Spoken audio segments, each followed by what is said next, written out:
Drunk driving arrests are down sharply after decades of aggressive enforcement, while drugged driving arrests are actually climbing. Georgia now has more than 250 officers with special drug recognition expert training, but 11 Alive Chief Investigator Brendan Keefe discovered some drivers are getting arrested for driving stoned, even when their drug test came back clean. You hadn't had anything to drink tonight? Not tonight, no. Not tonight? Okay. Well, one of the things that we do is we ask people to blow through this thing, okay? Caitlin Ebner crossed the line and got pulled over on her way home from work. Blow real hard and blow until I ask you to stop. Keep going, keep going, keep going. You can stop. No, she wasn't drinking. All tests for alcohol came up empty. When's the last time you smoked marijuana? Oh, I don't do that. I can give you a drug test right now. You don't smoke marijuana? I do not, okay. no. All right, well, you're showing me indicators that you have been smoking marijuana, okay? I didn't realize that you could get arrested for something that you didn't do until it happened to me. Right, watch your wrist for me. I don't want to pinch you. For marijuana? No, ma'am, not possession unless I find it in your car. I believe that you're impaired by the marijuana that you've smoked. Before you felt those handcuffs closing over your wrist, did you understand just how serious this was? I didn't understand. As soon as I took that breathalyzer, I thought I was going home. This time you're being taken into custody, okay, for DUI drugs. The waitress spent the night in jail and had her alcohol server's permit revoked because of the DUI arrest. After 4 months, prosecutors dismissed all charges because her blood test came back completely clean. You had to spend months and thousands of dollars proving your innocence. I did. When's the last time you smoked weed? I don't smoke weed. You don't smoke weed? No, not at all. The same thing happened to this college student 2 weeks earlier on Good Friday. Well, I believe you have, okay? I need to borrow your arm real quick, okay? I believe that's why you were failing to maintain your lane and driving halfway on the ramp when I was behind you. Hold on 1 second. Hold on, sir. Give me just 1 second. Give me just 1 second. You're arresting me. That's correct. I didn't understand. I'm like, why are you arresting me? Like, what did I do? He said DUI of a substance. I'm like, what? You're arresting me because you think I smoke marijuana? I believe that you're impaired by cannabis. Yes, ma'am. Sir, I don't smoke weed. Is there a way you can test me right now? Princess Umbamara was also jailed and fought the DUI drug charges for half of 2016. So the blood test comes back, they toss the case. I remember my lawyer trying to talk about a deal. I was like, what? I'm not taking a deal. I didn't do anything. I want, like, my life back. Can you reverse time? Can you stick your tongue out real big? Months later, it happened a third time to this Auburn student.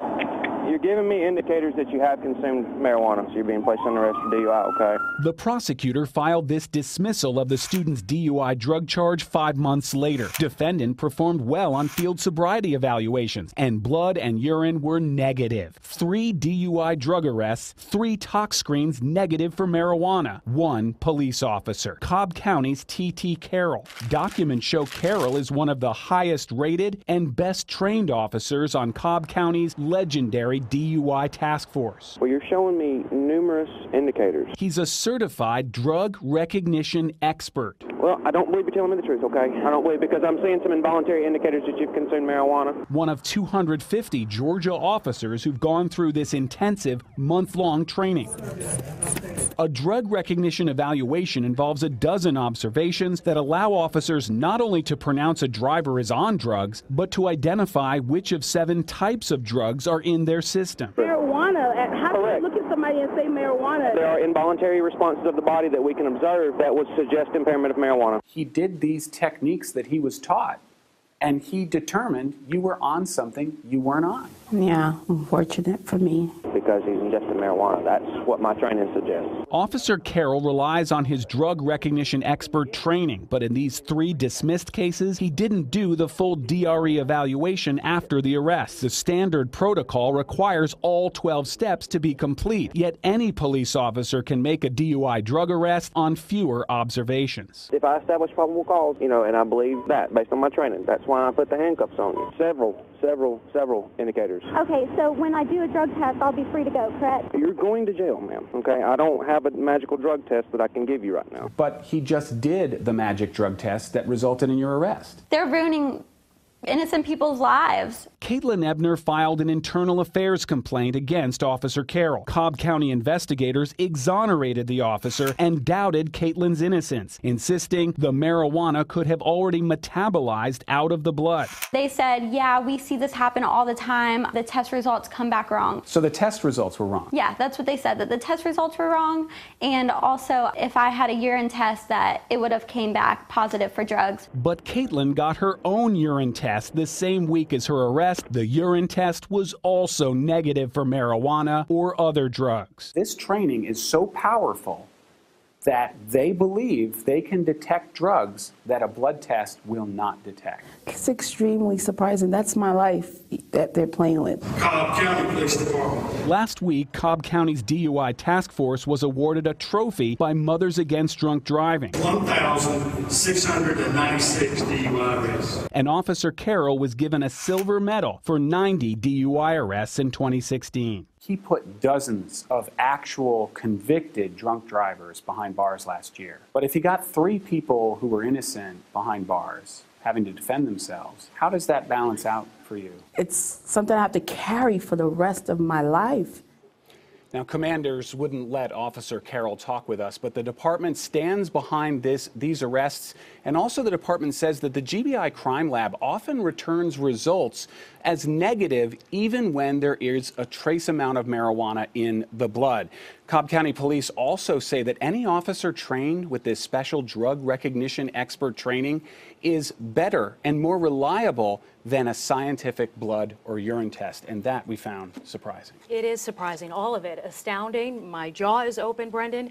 I think it is worth repeating here that officers don't get it wrong all the time, right? You did say that at the end. Vast majority of the time they get it right, and they're getting impaired people off the streets. We're talking about people who could kill someone in your family or you and I on the road. I mean, I've done dozens of ride-alongs over my career with these amazing officers who are truly heroes.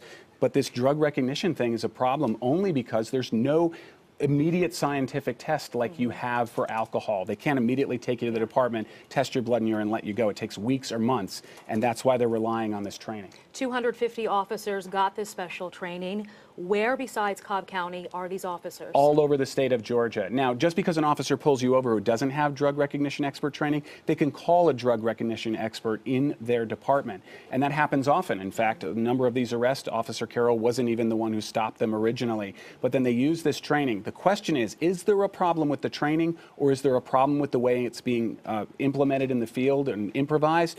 Or is there, as Cobb County insists, something wrong with the way the crime lab is testing it? The highest number of these officers? Definitely the Georgia State Patrol. Yeah. All right, Brendan Keefe, thank you very much.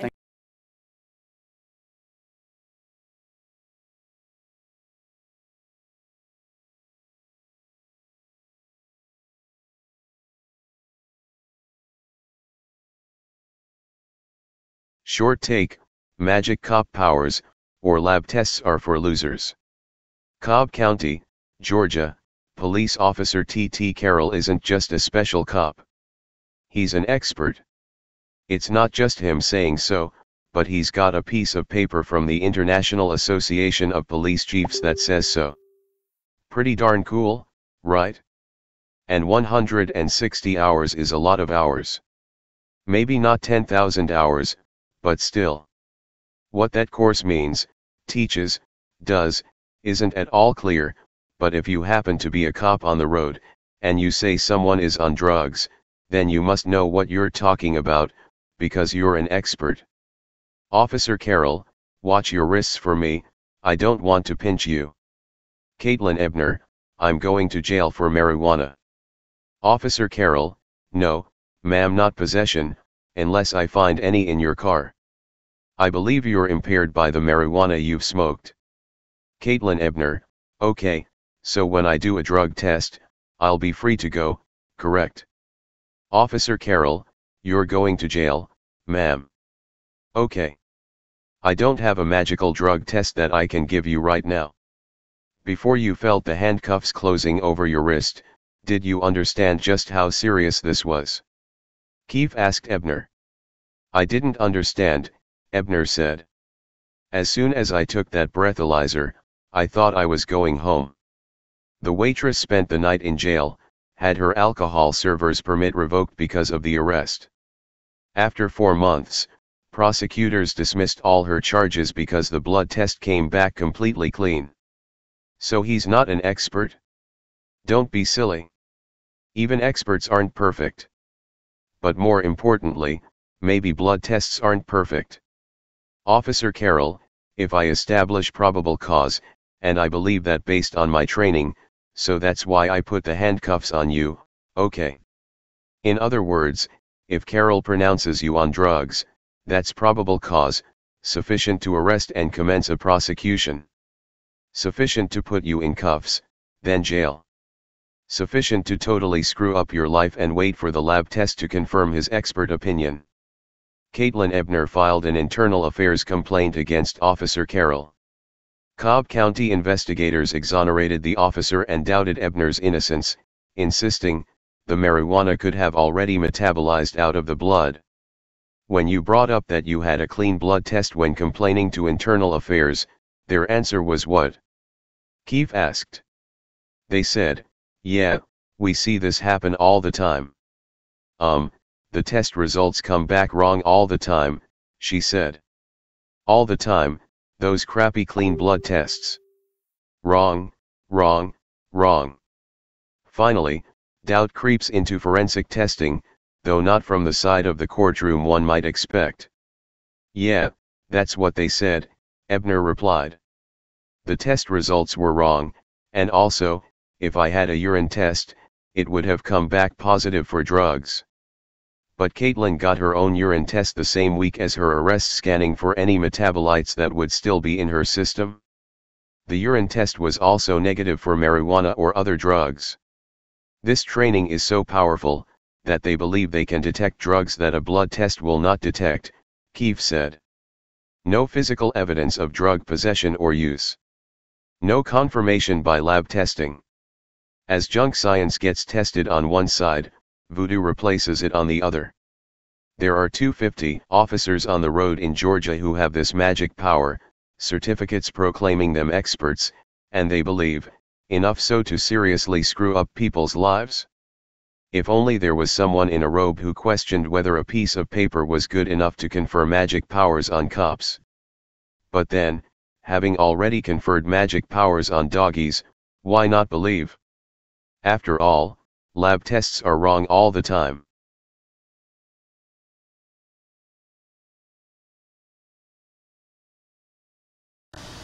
Hey Charlotte County, this is Charlotte County Cop Watch, and I wanted to explain what fair use is. You can use pieces of news articles if you're doing it for news reporting, you have commentary, and you're doing it for education purposes. So that's what fair use is, as you can see right here. Another reason why I wanted to make this video is to let you know I have just joined with Patreon. A nice thing with Patreon, I make no money on YouTube. They took the money away years ago, and so this is another way to give, and it's a nice thing too because you can give monthly. You can give $1, $5, $10, whatever. I do 4 to 5 hours a day on trying to wake the sheeple up on how corrupt it is and different ways that you can fight the corruption. So Patreon is a way that you can do it, and then of course the old way is still there. Donate to Charlotte County Cop Watch with PayPal or credit card. So keep that in mind. 4 to 5 hours a day. I make no money, but the corruption happened to me and I'm sick of it, so I'm trying to wake people up. But my wife would love it if if we could get some help out there. There's 47,000 subscribers. Just think if each one of you subscribers just gave let's say actually yes, $1 a month. 47,000 subscribers gave $1 a month.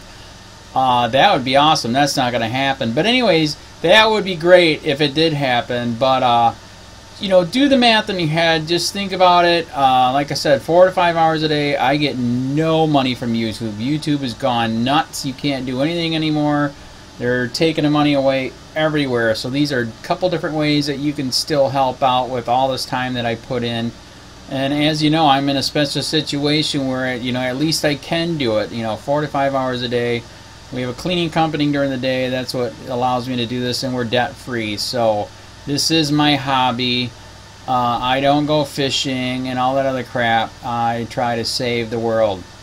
So help me out to make the wife happy, man. In fact, if you guys did give $1 a day, and there was 47,000 of you, and you did it, and each of you gave $1, and that was every month, oh my God, yes, I could quit. I could start suing them. Another idea too that we have is, you know, if I got, you know, some funds, we could actually contact everyone that has been ticketed and or arrested and put in jail and start sending them postcards to let them know we're here, and to see if everything went all right, and if it didn't, find out their story. So we could even do more investigations and more lawsuits. Lawsuits take money. So just think about that. You know, 47,000 of you so far right now. You know, $1 a day. I mean, $1 a month on Patreon, or $5 a month Patreon, 10, 20, whatever. Just do the math in your head. Help out. This is a lot of work every single day. Thanks.